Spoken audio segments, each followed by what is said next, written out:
بہت سارے ایسے نوجوان جو محبت میں گرفتار ہو کر بعد میں ناکام ہوتے ہیں تو نشے کے عادی بن کر اب تو اس کو کر کے دکھاؤں گا، مر کے دکھاؤں گا. یہ سب بے وقوفی ہے.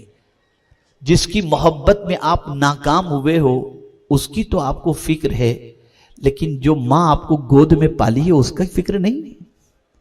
جس باپ نے آپ کے سر پر شفقت کا ہاتھ رکھا ہے اس کی فکر نہیں ہے. جس ماں نے اپنا دودھ ہی نہیں پلایا، خون جگر پلایا ہے. ذرا تم سوچو، نشے کی طرف تم بڑھتے ہو تو ماں کی نیند کی کیا پوزیشن ہوتی ہے، باپ کے ارمان کی کیا پوزیشن ہوتی ہے.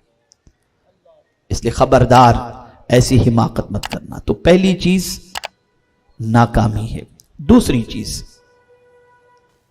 کیوں آدمی نشے کی طرف بڑھتا ہے؟ احساس کمتری. سوچتا ہے یار مجھے کوئی رسپیکٹ نہیں دیتا، مجھے کچھ آتا جاتا نہیں، معاشرے میں میرا کوئی مقام نہیں. انفیریٹیو کمپلیکس، احساس کمتری، یہ اسے نشے کی طرف لے جاتی ہے جس سے وہ اپنے غم کو ہلکا کرنا چاہتا ہے. تو میں آپ کو بتاؤں، اسلام میں انفیریٹیو کمپلیکس کا کوئی تصور ہے ہی نہیں. آپ احساس کمتری کے کیوں شکار ہو؟ آپ کے ہاتھوں میں مصطفیٰ کا دامن ہے، آپ اللہ کے ماننے والے ہو، آپ قرآن کے ماننے والے ہو. احساس کمتری کس بات پر؟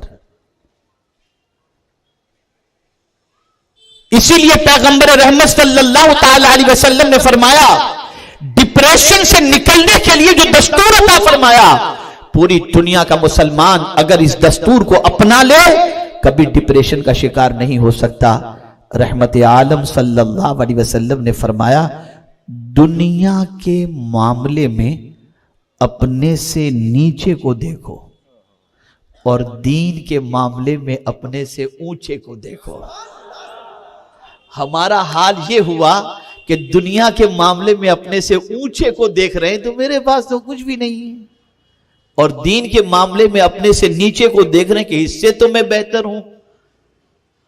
تو جہاں اوپر والے کو دیکھنا چاہیے وہاں ہم نہیں دیکھ رہے، الٹا چل رہے ہیں ہم.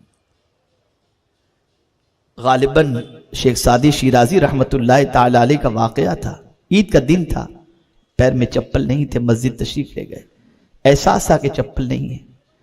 نماز پڑھ کر کے مسجد سے نکلے تو دیکھا ایک دو پیر کٹا ہوا شخص موجود ہے. فوراً مسجد میں گئے، جا کر کے سجدہ شکر ادا کیا، مولا تو نے چپل نہیں دی، ٹانگیں تو عطا فرمائی ہیں. اگر آج تمہارے پاس بنگلہ نہیں ہے، سر چھپانے کے لیے چھوٹا سا جھوپڑا تو ہے، اللہ کا شکر ادا کرو. دنیا کے معاملے میں اپنے سے کمتر کو دیکھو، اور جب دین کی بات آئے تو یہ مت دیکھو میں تو 5 وقت ہی پڑھتا ہوں، یہ دیکھو کہ غوث پاک 100,000 رکعت پوری رات پڑھا کرتے تھے. دین کے معاملے میں اونچے کو دیکھو، دین کے معاملے میں اپنے سے بہتر کو دیکھو. جب دین کے معاملے میں اپنے سے بہتر کو دیکھو گے تو نیکیاں کرنے کا جذبہ پیدا ہوگا، گناہوں سے نفرت پیدا ہوگی. رسول اعظم صلی اللہ تعالی علیہ وسلم کے دیوانوں، یاد رکھو اور اچھی طریقے سے یاد رکھو، انفیریٹیو کمپلیکس سے باہر نکلو. احساس کمتری کا کبھی شکار نہ ہو. اللہ پر بھروسہ رکھو، اللہ پر یقین رکھو. اللہ قادر مطلق ہے. اس نے اپنے محبوب سے فرمایا، قل اللہم مالک الملک تؤتی الملک من تشاء وتنزع الملک ممن تشاء وتعز من تشاء وتذل من تشاء بیدک الخیر انک علی کل شیء قدیر. اسی کے دست قدرت میں عزت ہے، اسی کے دست قدرت میں ملک ہے، اسی کے دست قدرت میں ذلت ہے. وہ جسے چاہے عطا فرمائے اور جس سے چاہے چھین لے. اس پر کامل بھروسہ. ایک مثال عرض کروں آپ کے سامنے توکل کی. دیکھیں ایک درخت ہوتا ہے، اس درخت پر ایک پتلی سی ٹہنی ہوتی ہے، پتلی سی ڈال ہے نا. نہ دائیں جانب کوئی دیوار ہے، نہ بائیں جانب کوئی دیوار ہے، کچھ بھی نہیں. اگر ہم سے کوئی کہے کہ اس ٹہنی پر سو جاؤ، سوئیں گے؟ بھئی جواب دیجئے نا. آپ کا جواب ایسا ہے کہ میں سمجھتا ہوں شاید میری بات، سوئیں گے؟ آپ جواب دیجئے نہیں سوئیں گے نا. لیکن آپ دیکھیں نا چڑیا کتنی اطمینان سے سوتی ہے. اسے گرنے کا کوئی ڈر ہی نہیں ہوتا، اسے گرنے کا کوئی ڈر ہی نہیں ہوتا. اے چڑیا تو گر جائے گی تو کیا ہوگا؟ تو جواب ملے گا میرا رب بہت بڑا ہے، مجھے میرے رب پر توکل ہے، میں کمزور سہی، سنبھالنے والی ذات بہت بڑی ہے. ایک چڑیا اپنے رب پر اتنا بھروسہ کر رہی ہے. مسلمانوں، جس نے پیدا کیا ہے، جو ماں کے پیٹ میں روزی دیتا تھا، وہ تمہیں دنیا میں روزی نہیں عطا فرمائے گا، عطا فرمائے گا. یقین کامل رکھو، بھروسہ رکھو، اور کبھی بھی نا امید مت ہونا. حالات کسی طریقے کے ہوں، مایوسی اسلام ہمیں نہیں سکھاتا. میں تو جب توکل کے حوالے سے اس پہلو پر غور کرتا ہوں تو عقل دنگ رہ جاتی ہے. اللہ اکبر. رسول اعظم صلی اللہ علیہ وسلم ہجرت فرما رہے ہیں، دشمن تلاش میں نکلا، سراقہ ڈھونڈتے ڈھونڈتے پکڑ لیتے ہیں، پہنچ جاتے ہیں وہاں تک. کیسی سچویشن؟ تھوڑا سا ہلکا سا آپ سوچئے. محلہ چھوڑ کے ہجرت کرنی پڑی، سرکار نے ہجرت فرمائی. عام انسان کی پوزیشن، محلہ چھوڑ کر جانا پڑا، گھر چھوڑ کر کے جانا پڑا. آدمی جائے، سچویشن بڑی خراب سے خراب تر ہو تو آدمی کے مائنڈ کے اندر اس وقت کیا ہوگا؟ یار اب کیا ہوگا، اب کیا ہوگا، اب کیا ہوگا. لیکن یہاں میں دیکھتا ہوں تو قربان میرے آقا کی عظمت پر، سراقہ قریب پہنچ جاتے ہیں. سرکار نے زمین کو حکم دیا، سراقہ کو پکڑ لی زمین نے. پھر معافی مانگی، حضور نے زمین کو کہا چھوڑ دو، تو زمین نے چھوڑ دیا. پھر ان کی نیت بدلی، سرکار نے پھر زمین سے کہا، زمین نے پکڑ لیا. سراقہ کو یقین ہو گیا کہ یہ آخری نبی. اب حضور کیا فرماتے؟ توکل کس کو کہتے ہیں سنیے. ایسی سچویشن میں